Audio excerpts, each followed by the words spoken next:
Welcome to The Antidote. This is Greg McCarran. And this is Jeremy Roth Kushel. All right, to open up, I want to follow up on what we discussed at the end, towards the end of our last show, where we got into this, into into this Wayne Madsen article. I forget who the co-writer was from February of 2000, I believe from this past February.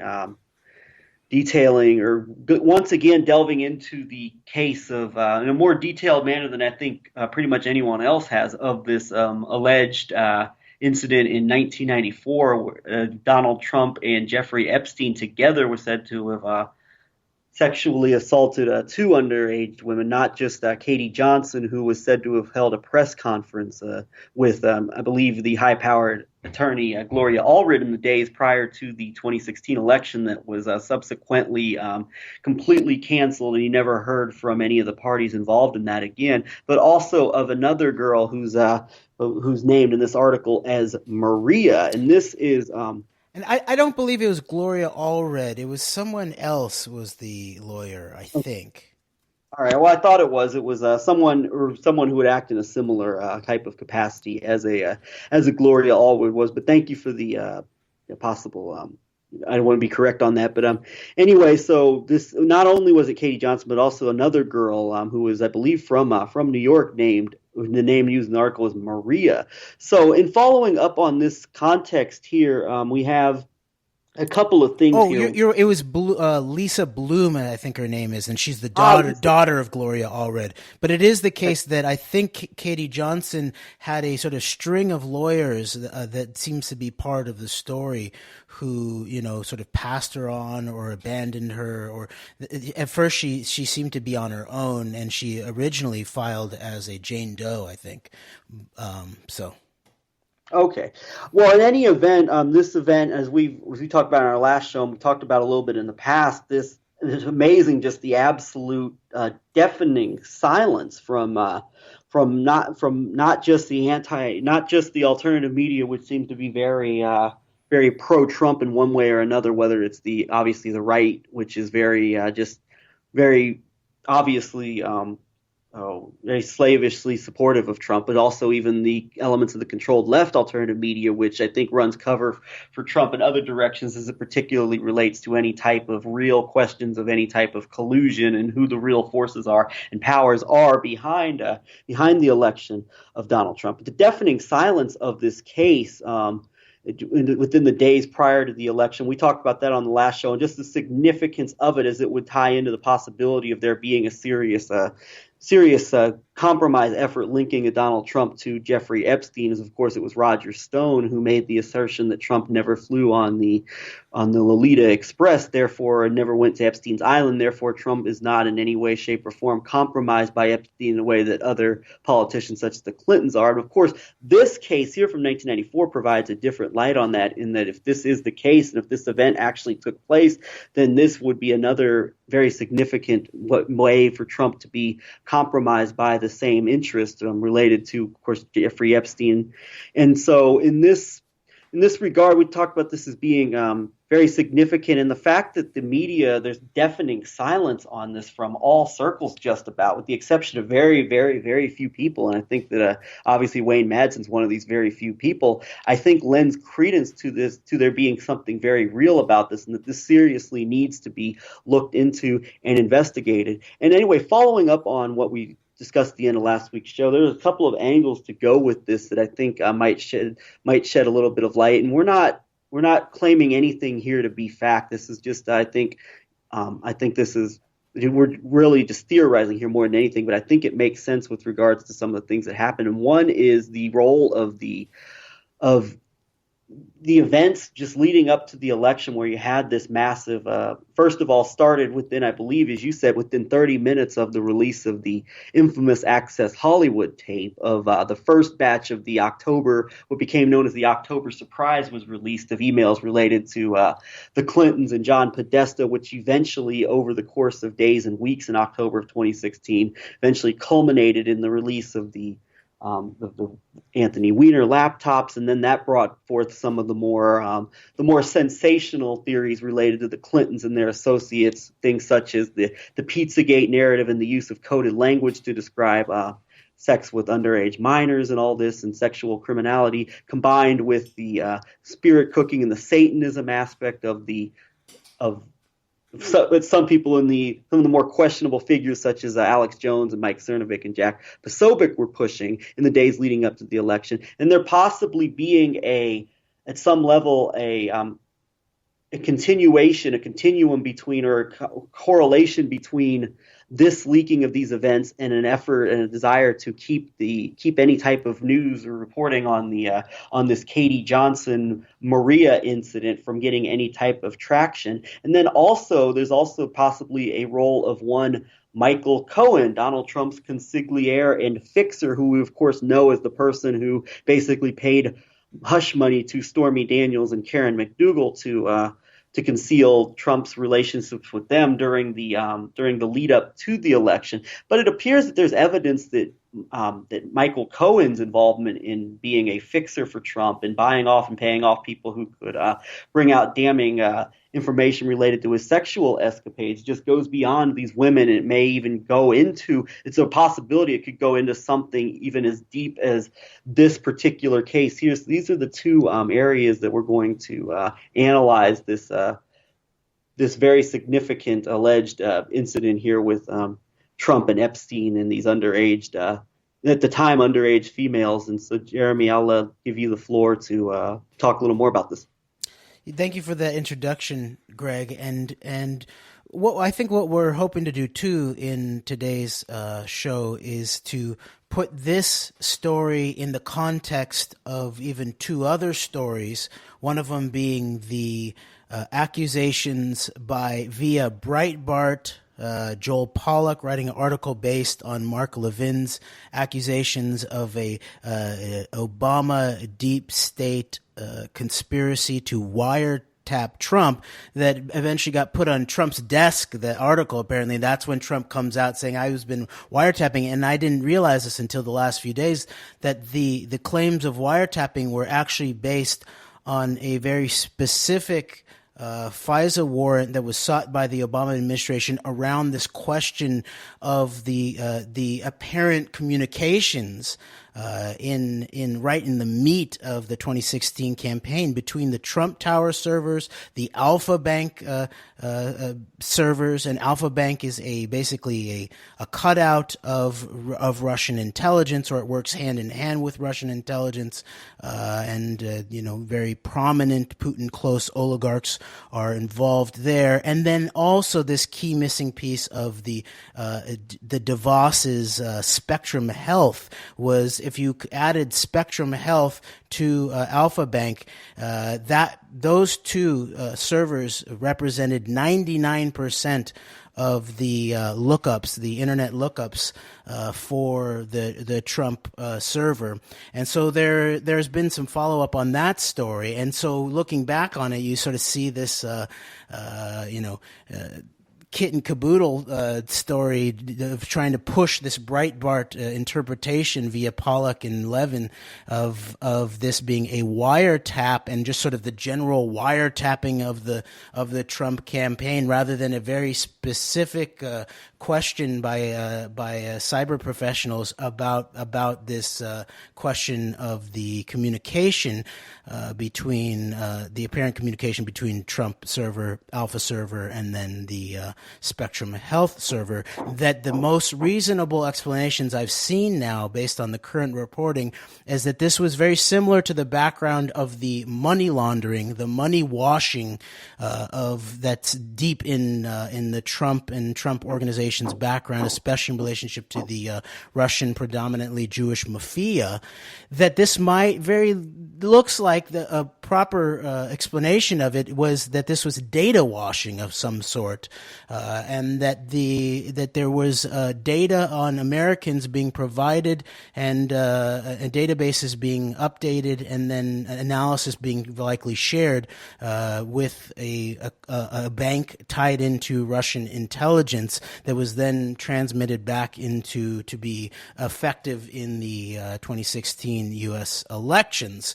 And that's not so much of a stretch when we know the background of where the Cambridge Analytica SCL data came from in relationship to the hijacking of Facebook data of American citizens, and then the background there is a Kogan, a professor who's renamed himself Dr. Spectre, who set up who's come from his grandfather, I believe. Holly Not Dolly on Twitter has done a thread showing that the background of his grandfather, Dr. Kogan, Dr. Spectre, is in a neurocybernetics, exactly in this field. So there is a deep background there. So that's one story that this is we're dealing with, this Epstein bait and switch operation, a red herring operation.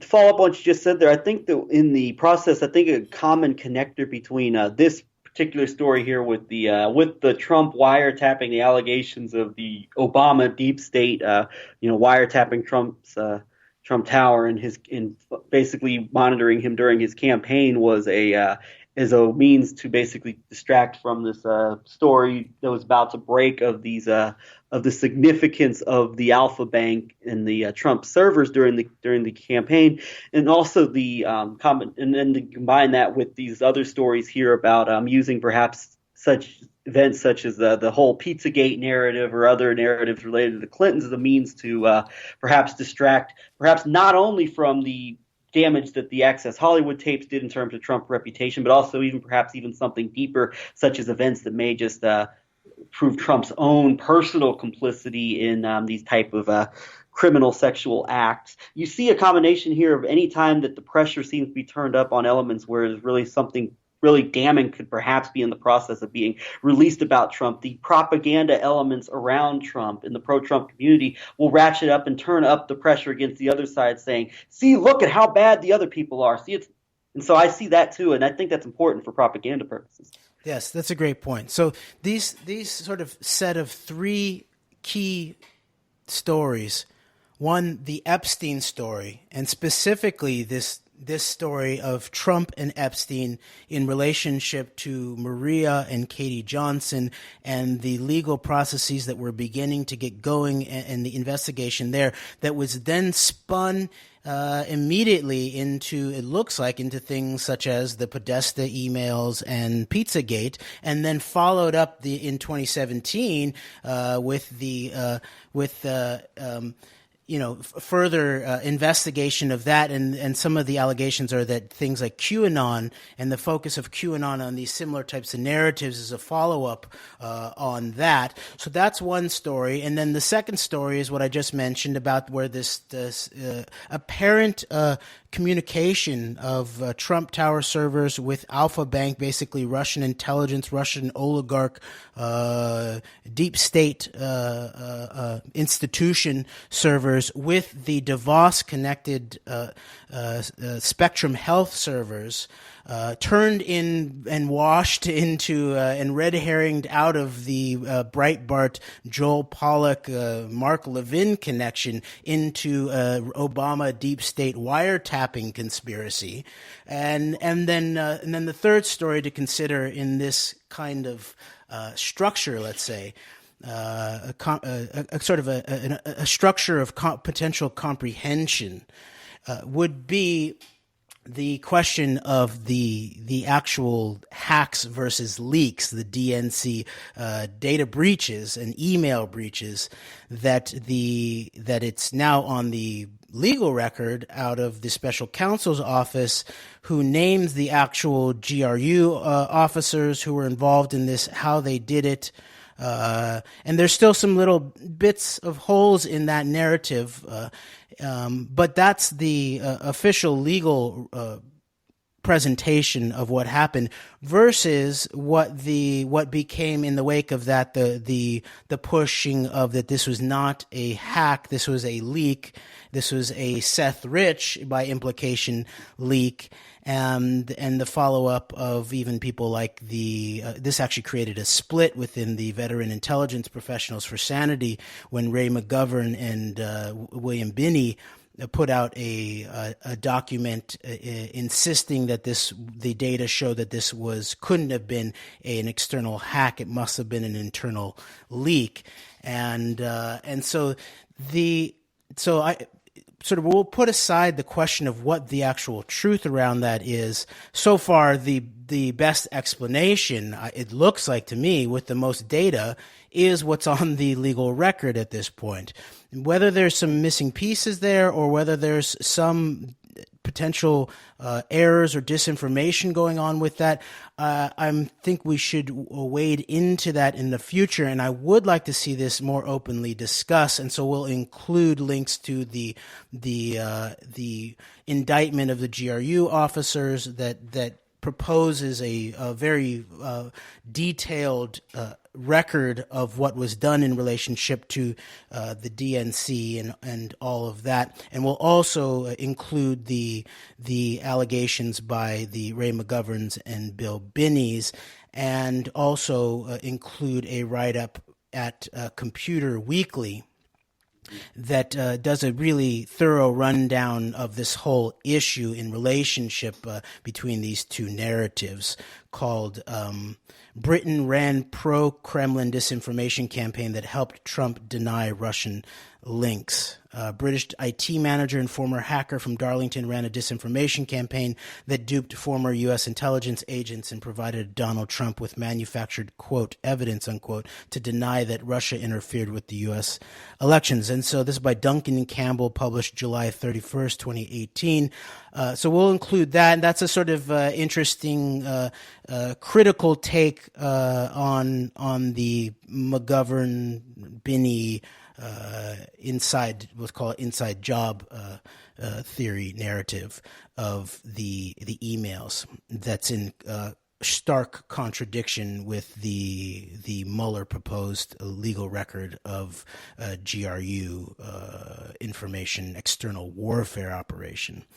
And so again, we won't wade all deep into the details. One last thing I want to point out. I've seen also that some of the write up in terms of the people who fall down on the side of the more sort of suggestive of the Seth Rich inside job leak is a guy who was also deeply involved in the ClimateGate East Anglia thing, calling into question the use of the data in that East Anglia group. So I think that's an interesting resonance there, and so I will try to remember to link that too.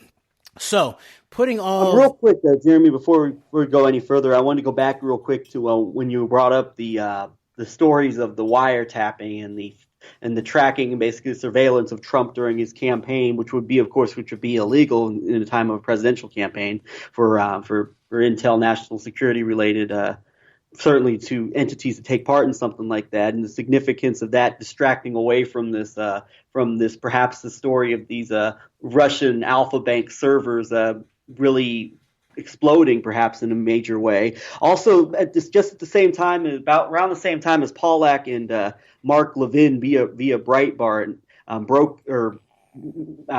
really pushed that into the mainstream to the point that Trump tweeted about the surveillance that was going on and how illegal this was. This is also right about the same time as one Congressman Devin Nunes from California came out as the primary kind of congressional critic of the deep state illegal activities against Trump, and he was given primary disseminator, I believe, of the information that he was given was one Ezra Cohen Watnick. This right here shows a commonality of this Breitbart Mark Levin very Israel-oriented wing with Ezra Cohen-Watnick, who also is has Russian connections in his background as well. And there you see the convergence coming together of the pro-Trump media, the Russian state media, as well as basically de facto Israeli state media in Breitbart, all coming together to really make a huge deal out of this surveilling of Trump. So I just want to throw that in there as well as an example of just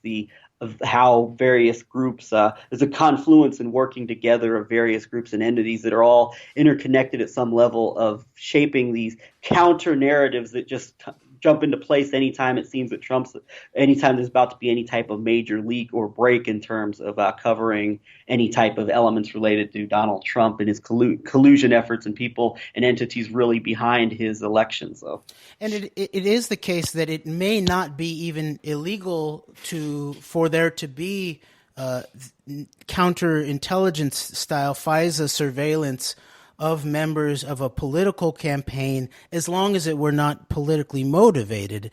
And then this, of course, is what's front and center in relationship to the Flynn case, is that it wasn't everybody who works high level in the government knows that the NSA is recording and is allowed to record by legal mandate all communications, all digital all signals communications of any foreign high-level political person. So when Flynn is communicating with the Russian ambassador in the transition, everybody would know that that's going to be surveilled. So then the controversy then comes about the unmasking and the leaking of what was heard on that. That's where the controversy comes in. And at the same time, it is the case that certain counterintelligence FBI investigations were opened up around members of the Trump campaign, but not because of their political viewpoints,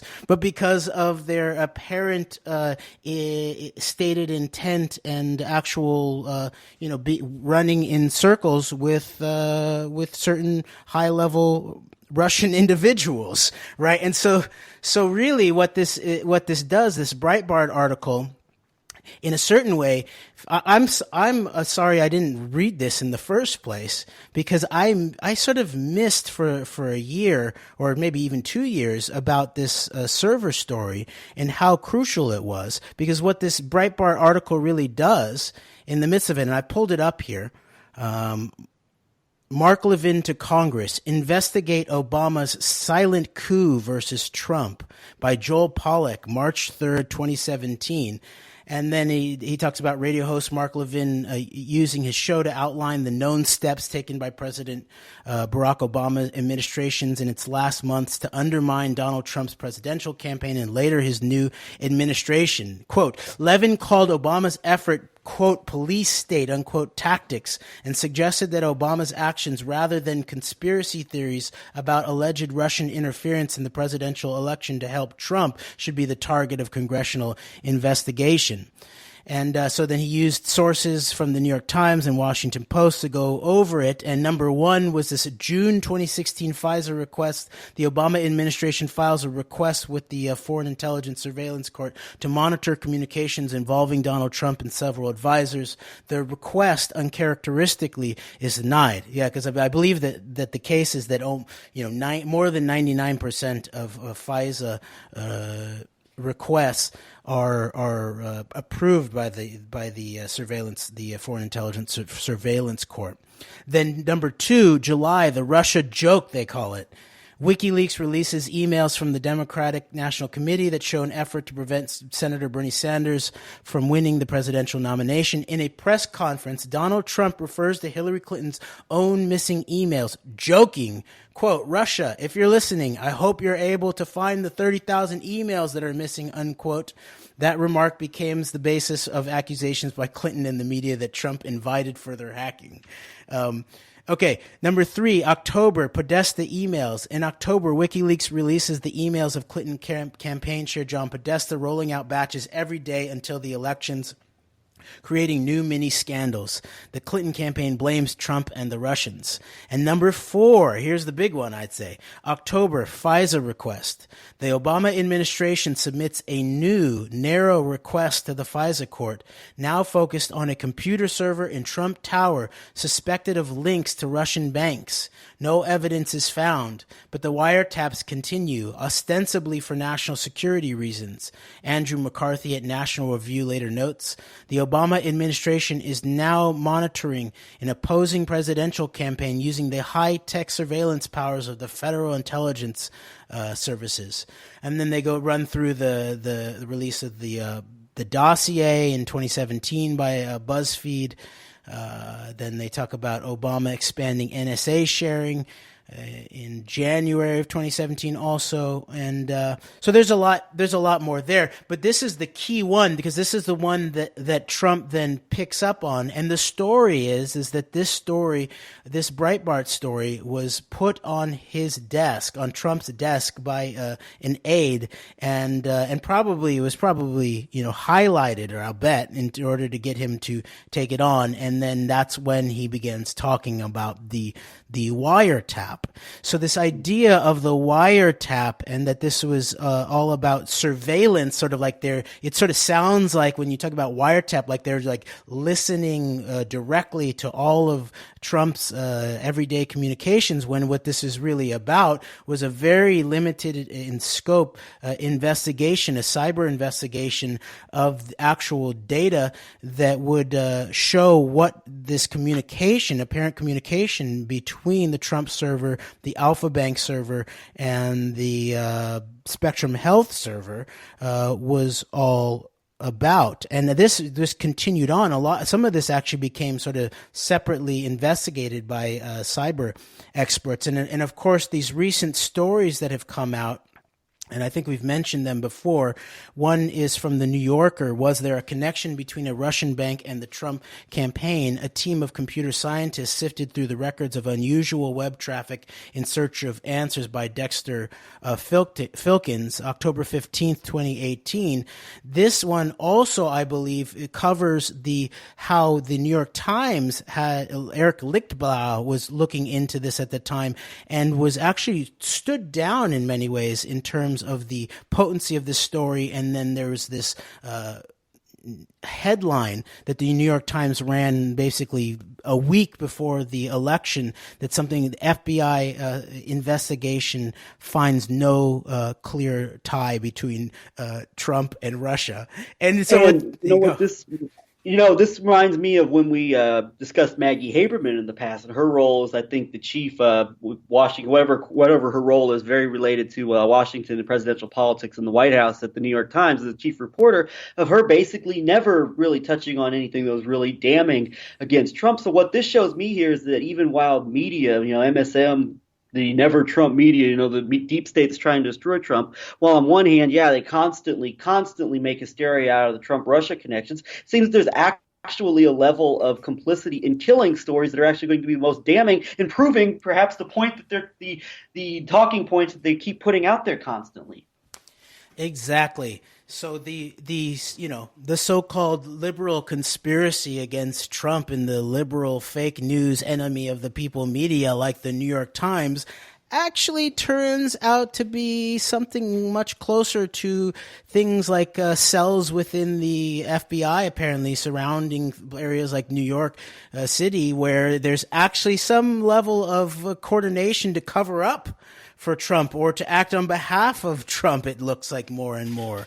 So that is important for people to think through. And I just want to read one paragraph of this to just sort of say some of what's going on here. In the middle of this New Yorker article, quote, "For some, the most baffling part of the puzzle was the way that the lookup stopped. The Trump domain vanished from the web on the morning of Friday, September 23rd, 2 days after the Times presented its data to BGR, Alfa Bank's lobbyists in Washington. But before it called Trump or Sendin, and by the way, Sendin is a IT provider, a data services provider of some sort. Back to the story. In Max's view, this was evidence of direct contact between Alfa Bank and Trump. One researcher whom Four interviewed put it vividly, quote, "The knee was hit in Moscow, the leg kicked in New York," unquote. There is, however, at least one possibility that doesn't involve Moscow. The lobbyists in Washington could have passed along a warning to Trump as a courtesy. But BGR denies doing this, calling the idea, quote, ridiculous on its face, unquote. So what's interesting too, as I would point out, this is that the New York Times is sourcing their article, but meanwhile they in a certain way you can see they act as a back channel to these elements that are being investigated. This is a counterintelligence investigation at some level, a national security investigation, and so they supply data to Alfa Bank's lobbyists in Washington, but they don't yet seek a comment from Trump, the Trump organization, or their provider, their IT provider, and yet the Trump server goes offline in relationship to this. So that is pretty interesting. You can almost begin to see that there are these like mole type channels where this kind of information is being supplied via lobbyists, potentially journalists, or at least their editors potentially. So this should be looked into more. And so then let's go back then, Greg, to what the original thing that you put on the table, which is the Epstein story. As it's really Thank you for that breakdown, by the way. I think this is all very important, and I'm very glad you detailed it in the manner that you did. So thank you for doing that. And by the way, one last thing about Alfa Bank is this is not just any old bank owned by any old group of people. This is at the highest levels of the influential oligarchs who tied into the Russian government, and in a similar type of way that people like Craig Unger in his book House of Trump, House of Putin is pointing out a lot, is that the global Russian, well, it's not Russian, right? It's sort of predominantly it's the old school Jewish mob with a strong emphasis in the sort of the former Soviet sphere, not only Russia, but the stands, all the way into Azerbaijan and that entire area really. And of course, we've pointed out that this is very much even goes all the way to Tel Aviv, really. And so that Unger is pointing out that the mafia, the red mafia, is not only a separate entity that has global reach, but it's also an extension. Of course, this is the textbook definition of the deep state, which is why it is so wild that the Trump truthers, let's call them, or the Trump anti-truthers, we should really call them, who will not see the blatant Russian links to Trump over decades and decades. That's why it's so odd. They're the ones who are always talking about the deep state. This is the definition of the deep state, really, right? The intersection of the national security apparatus with the criminal underworld, with the black economy. That's exactly this is what people are pointing out, is that this is the relationship with the Russian mafia or the red mafia with the Russian national security state under the command of former KGB Colonel Vladimir Putin, right? So there's that. But it's also the case that this sort of the banking side of this, and we're all familiar with the idea in the West that Wall Street is in bed with the deep state, the sort of gangster economy and the amount of drug money that's washed via Wall Street. This also happens in relationship to the East, right? In relationship to Russia. So the drug money that needs to be laundered via these red mafia networks worldwide needs to go through banks, and this in many ways looks like it's the story of the last decades of Trump's professional career in terms of being resurrected in many ways and ultimately becoming a full made man high level operator in some way, doing the washing of the global Russian mafia that works hand in glove with as the Russian deep state, as an extension of the Russian national security apparatus. So that's what Alfa Bank really is, right? We're talking about Mikhail Friedman. We've talked about Mikhail Friedman before as the funder of the Genesis Prize, right? The so-called Jewish Nobel Prize given away in Israel every single year. And so that, and these networks are also very Chabad oriented. So, real quick, Jeremy, before we move on, I wanted to mention a very Jake Morphonios, Blackstone Intelligence on YouTube, did an excellent video about 2 hours long, just detailing. I think he did such an excellent job of laying this Trump Russia mobgate scenario out for even people who may not really even have any type of anything more than like a basic understanding, or in some ways have never even heard of this whole thing in relation to even Trump supporters could understand in that regard. I would highly recommend people check out Jake Morphonios, the 2 hour long live stream video he put out of detailing all of this Trump Russia Chabad international mafia. I think he did a great job, and so I think that's something I highly recommend people check out. Yeah, and he did a breakdown that I haven't seen anyone else yet do, which really takes it back, not only through the decades in terms of the relationship between the Russian mafia and the Italian mafia, or even on top of that, the actual structure of mob organizations. But he even brings it back hundreds of years to incorporate the origins of the Chabad network and how it relates to this. And so I think that's an important part of it too.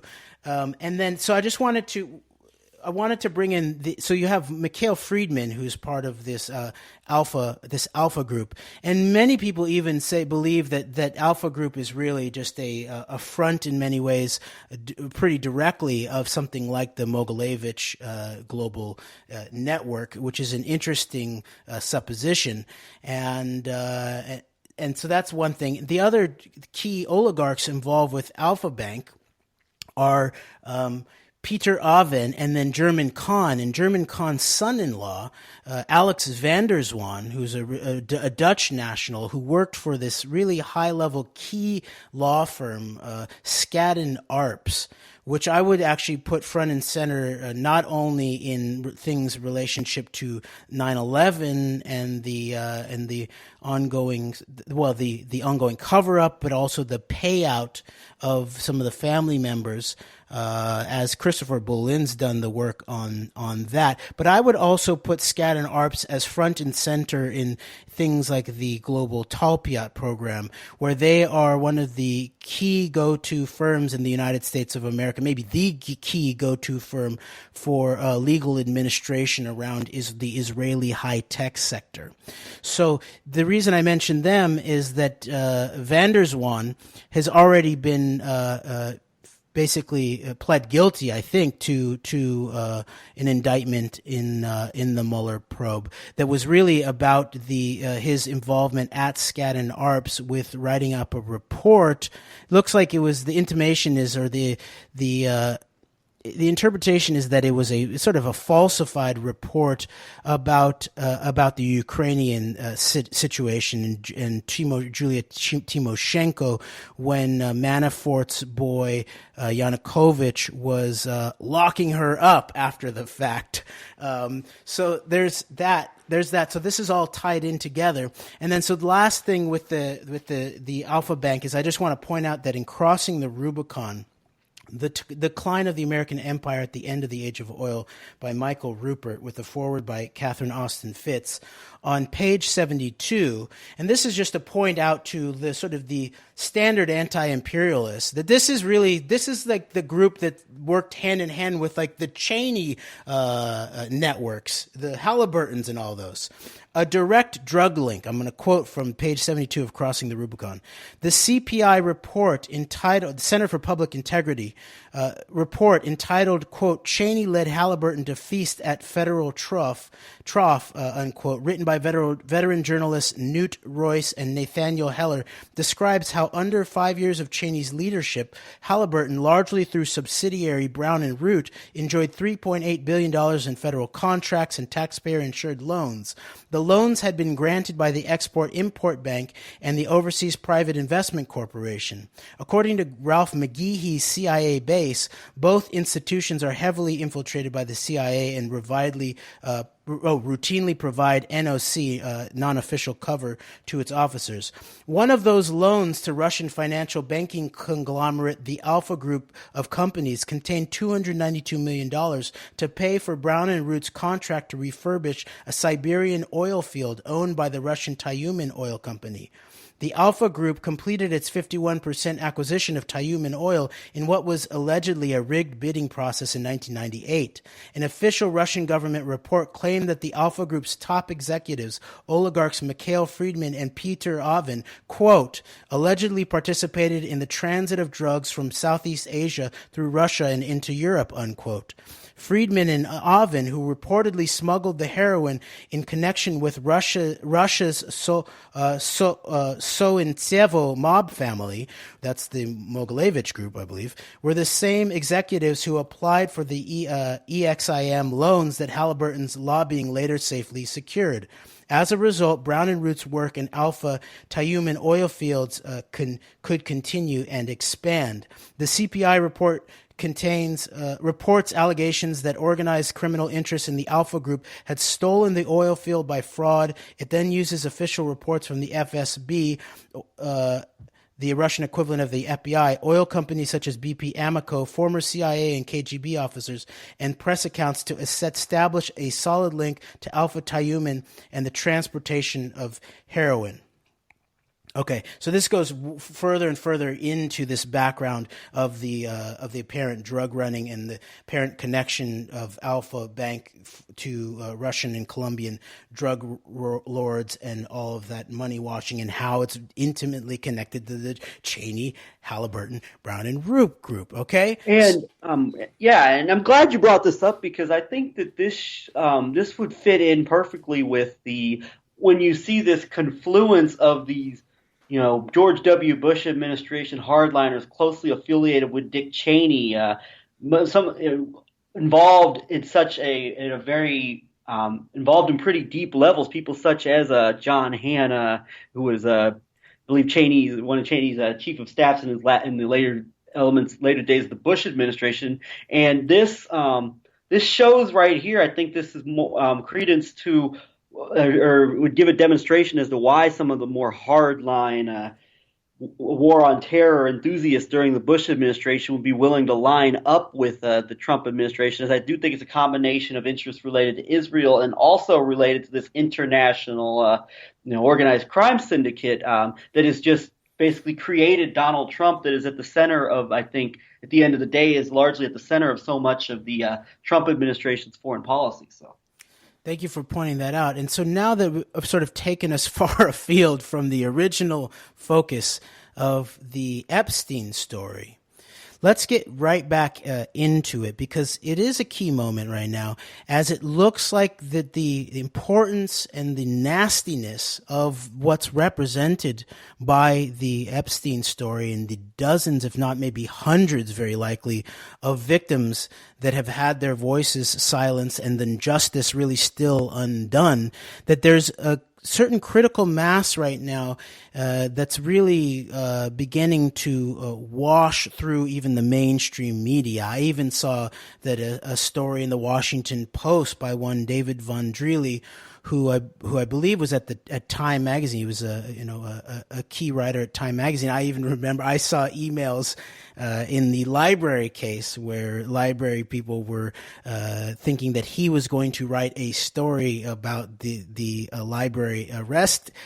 scenario, but he did not touch that. But even he has now written a story about the Epstein case and all the people who are silent about it, and so he includes the whole span, including Bill Clinton and his involvement in this. So this is a major breakthrough for that aspect aspect of the story and how this transcends party, and the criminality is sort of being covered up in a really deep way to make it all the way into the CIA's main rag, right? The Washington Post, the WAPO.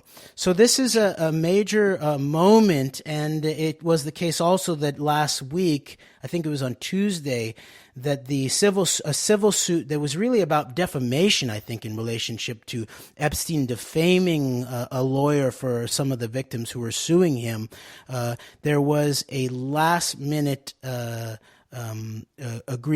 settlement that was agreed to right before it really got into selecting a jury and heading into trial. And so a lot of people who want the victims to get a voice and be heard, and for this to be heard out in the openness of a courtroom, are disappointed. But it does look that there's going to be follow-up here. And so I just want to make one point that even though this is now being talked about in a wide-scale way, in a way that I don't think now is going to be forgotten about. It's even in Congress, and people are saying, even people from, I believe, Ben Sasse for the Republicans, but definitely Democrats who want to investigate the Epstein thing, and especially in relationship to Alex Acosta and the sweetheart deal. But what's still not being talked about, which again is as stunning to me as the sort of the Trump anti-truthers not seeing the obvious role of the Russian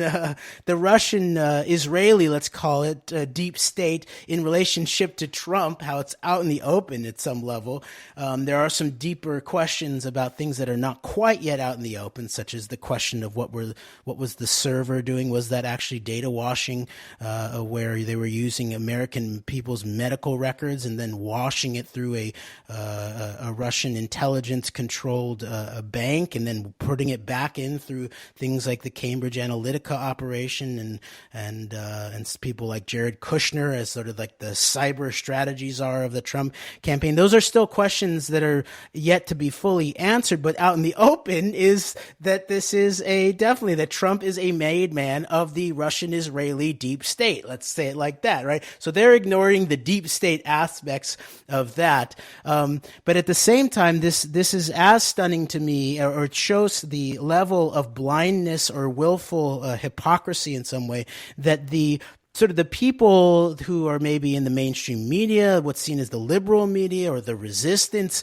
who are in some way obsessed with the idea of the salacious detail in the Steele dossier of Trump and the hookers and the Ritz Carlton and the PP Gate and all of that's what's, and the reason that that's important, of course, is everyone knows about this idea of compromat right now, and that it's blatant that Trump has financial compromat in his background in terms of his financial history and allowing thousands of interactions of, people related to all kinds of aspects of the Russian mafia to move millions, if not billions of dollars and wash it through his real estate. That goes all the way back to even David Bogatin, and who was working basically on behalf of Mogilevich all the way back in the 80s as one of the first people to purchase millions of dollars of real estate from Trump. But the other side of compromat, of course, is this idea of sexual compromise. And so this is what's front and center, or should be front and center, in relationship to this Epstein story, right? This is not only about the cover up of child abuse, sexual, criminality, of trafficking, of pedophilia, and of dozens, if not hundreds of girls over the decades, really.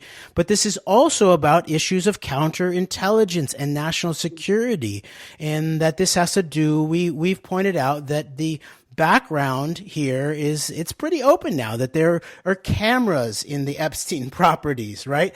And I think that we originally put this, onto the record in relationship to the antidote by referencing a story by Bob Fitrakis from August 1st, 2003 at thefreepress.org titled The Wexner War, right? And I'll just quote briefly from that and then hand it over to you, Greg.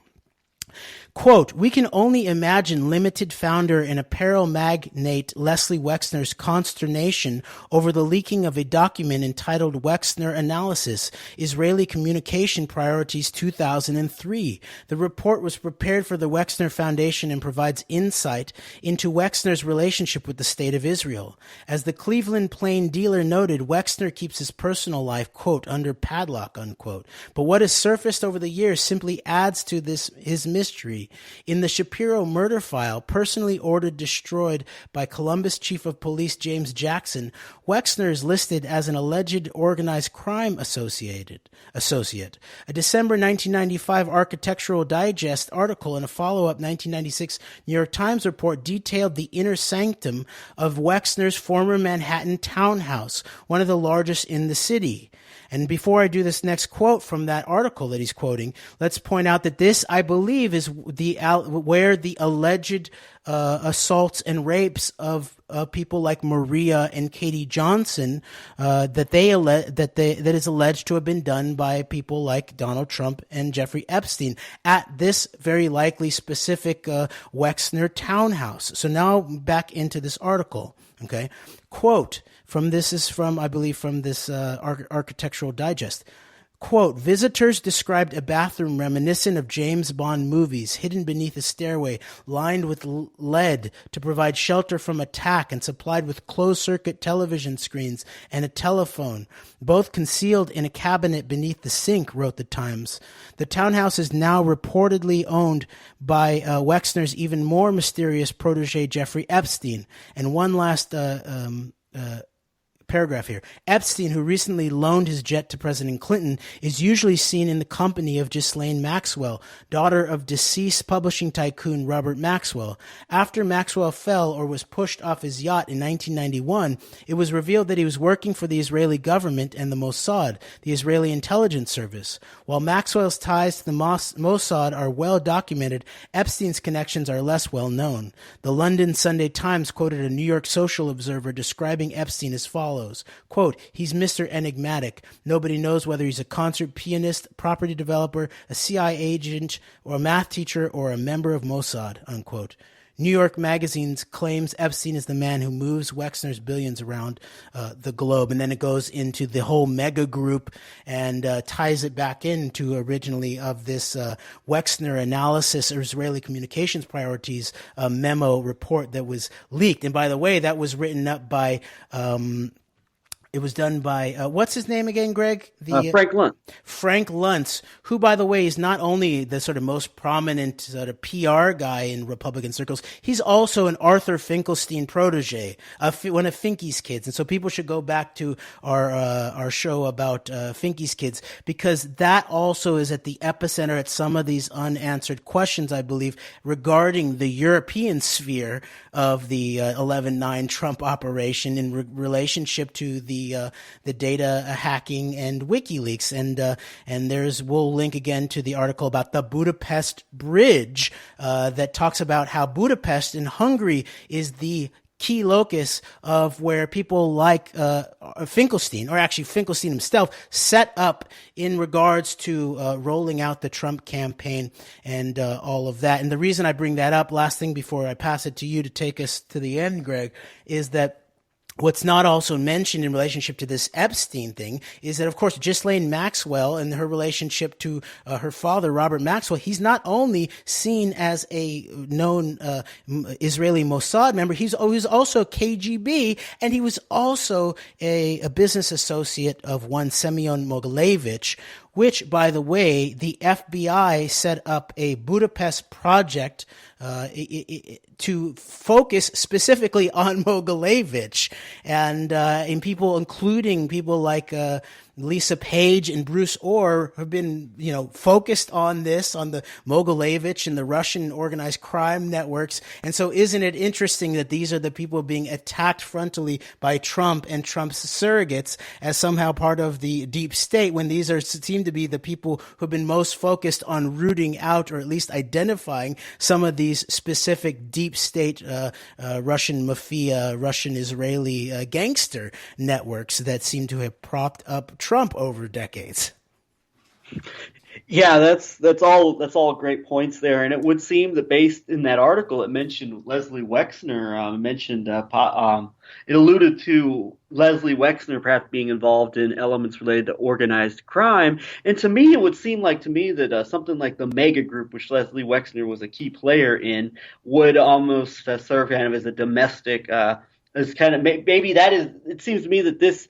My theory on something like the Mega Group would be that to an extent it serves as a major domestic here in the U.S. arm of this global Russian, primarily Jewish, very hardline Zionist global organized crime syndicate. So I think that it's very interesting in that regard. And real quick, I want to make a correction. John Hanna was not Cheney's chief of staff. He was the equivalent of the national security advisor to Cheney, and that was a role that was previously held by Scooter Libby, who served simultaneously as Cheney's chief of staff and national security advisor. And it was Scooter Libby who John Hanna co-wrote the Colin Powell's infamous anthrax speech for. They drafted that speech together. So that was I just wanted to make a quick connection there with relation to John Hanna and his relationship to Cheney, and also that of course goes from the interest related to elements of perhaps Russian criminal organized crime syndicate and the Donald Trump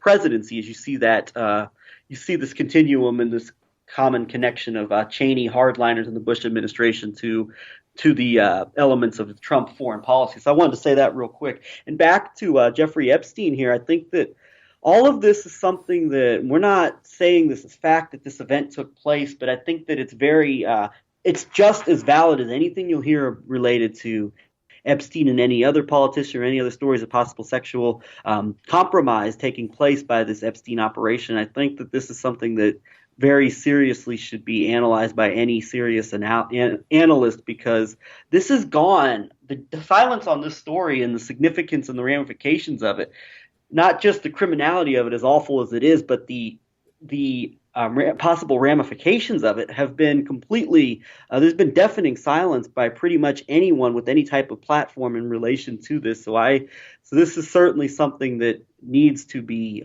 really gotten to the bottom of, and hopefully more and more information will come out here in the future as the Jeffrey Epstein, perhaps as this, I don't know if the lid's going to blow any more than it already has on this, as there have been efforts to, strike deals with Epstein accusers in the case of now that his name is once again getting increased scrutiny, perhaps at a level that was unprecedented. Thanks to the Miami Herald expose. So I would keep a close eye on this, and hopefully we'll get more smoking guns about this particular incident here, because I think the ramifications are absolutely there. I think the ramifications for this are huge. And I want to close out here in the last couple minutes we have by linking, we mentioned, I think at the beginning, Trump's consigliere / fixer, Michael Cohen. I'll give you the floor to close by detailing the story I'm about to get into here related to Michael Cohen. But Michael Cohen was known as the guy who was who paid off. He was basically the bribe master. He paid off Trump's sexual acquaintances, the women who he had affairs with, notably being Stormy Daniels and Karen McDougal. But now there's also, I believe, as of earlier this year, something that's now coming back and getting spotlight and getting attention now that Michael Cohen is in the public eye in such a prominent light in direct relation to this investigation, is a story related to Michael Cohen and one Jerry Falwell Jr., who of course was the son of the infamous Jerry Falwell, who was the first major evangelical Christian leader to endorse Donald Trump, and questions about the relationship between Cohen and Falwell going back to a possible sexual compromise related to Jerry Falwell Jr. The nature of it's not exactly clear, but we will link to a BuzzFeed story from late May 2018, which details this relationship here. And I think what this shows is that the Cohen elements go perhaps just beyond just Donald Trump, and also compromise related to other people, other prominent political, social figures in 10 relation seconds, to Greg. securing endorsements. So I just wanted to point that out, and we'll have to talk about this other thing next time. Yeah, so we'll link to all of that and definitely read the story, Welcome to Waterbury, the city that holds the secrets that could bring down Trump, about the Maria story and the background of that, and their former Republican mayor, Phil Giordano, convicted as pedophile. And so we'll connect all of these stories until next week. Greg, thank you very much. Antidote, we out.